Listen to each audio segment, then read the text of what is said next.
Assalamualaikum. Sebelumnya perkenalkan, nama saya Indriani dengan NIM 856481633 semester 7 dengan mata kuliah praktikum IPA di SD. Di sini saya akan melakukan video praktikum IPA di SD sebagaimana itu adalah bagian daripada tugas wajib untuk semester ini. Materi yang akan kita bahas kali ini yaitu tentang ekosistem darat dan pengaruh deterjen pada tumbuhan perkecambahan. Ekosistem darat adalah suatu kesatuan antara makhluk hidup atau komponen biotik seperti tumbuhan, hewan, dan manusia dengan lingkungan fisiknya atau komponen abiotik seperti tanah, udara, suhu, dan cahaya matahari yang saling berinteraksi di permukaan daratan. Jadi, bisa disimpulkan, ekosistem darat menunjukkan hubungan timbal balik antara makhluk hidup dan lingkungannya di daratan. Setiap jenis ekosistem memiliki ciri khas tersendiri yang menyesuaikan dengan kondisi iklim, tanah, dan vegetasinya. Yuk kita lihat apa saja ekosistem darat atau komponen biotik dan komponen abiotik yang ada di lingkungan rumah saya. Untuk komponen biotik itu terdapat tumbuhan. Yang pertama ada pohon kates atau pepaya, lalu ada berbagai macam tanaman bunga hias seperti yang terlihat pada video berikut. Komponen biotik juga terdiri dari hewan. Hewan yang ada di lingkungan rumah saya yaitu ada ayam, burung, angsa, entok, dan serangga.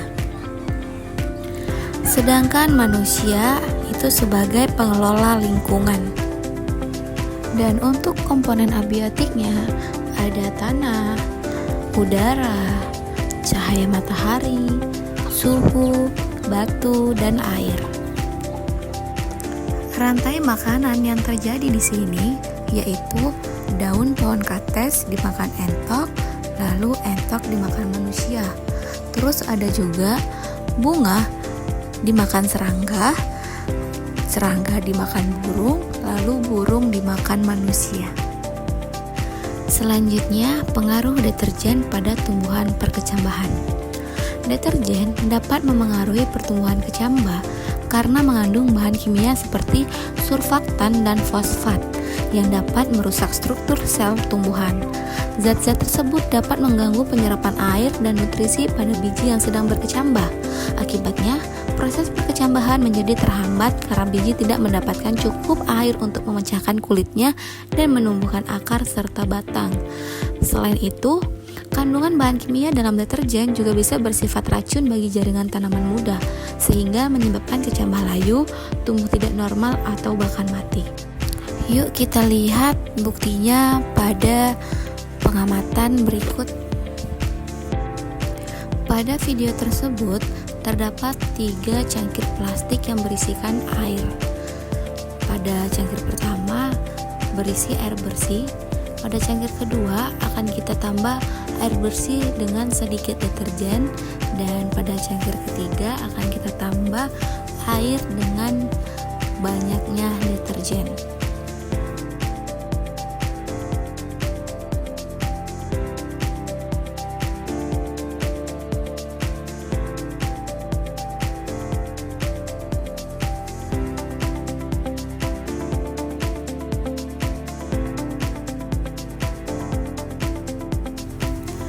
Setelah itu kita akan meletakkan kapas sebagai media tanam untuk kecambah dari kacang hijau nanti.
Dan setelah semuanya selesai, kita akan meletakkan gelas ini di luar rumah atau terkena cahaya matahari ya, agar pertumbuhan bisa berjalan ataupun bisa maksimal, dan kita akan melihat hasilnya selama 5 hari apakah ada pertumbuhan ataukah tidak. Untuk hari pertama, ketiga gelas tersebut belum berkecambah. Untuk hari kedua, pada gelas pertama biji sudah mulai pecah dan tumbuh tunas 0,5 mm. Sedangkan pada gelas kedua belum berkecambah dan gelas ketiga juga belum berkecambah. Untuk hari ketiga, pada gelas pertama, kulit kacang sudah mulai terbuka dan kecambah bertambah panjang menjadi 1 cm. Pada gelas kedua, satu biji tumbuh tunas sangat kecil, sedangkan pada gelas ketiga tidak tumbuh atau warna kacang semakin menghitam. Pada hari keempat, pada gelas pertama, semua kecambah hijau segar, daun sudah mulai muncul dan panjangnya juga bertambah menjadi 2 cm. Sedangkan pada gelas kedua, tunas yang tumbuh tadi tidak ada perkembangan, dan pada gelas ketiga tidak tumbuh, warna kacang juga sangat hitam. Dan pada hari terakhir, pada gelas pertama, pertumbuhan cepat, daun sudah mulai terbuka, kecambah semakin subur dengan tinggi 6 cm. Pada gelas kedua, tidak ada perkembangan dan bisa dikatakan mati atau busuk. Dan pada gelas ketiga, kacang hijau benar-benar mati atau busuk dan sangat hitam.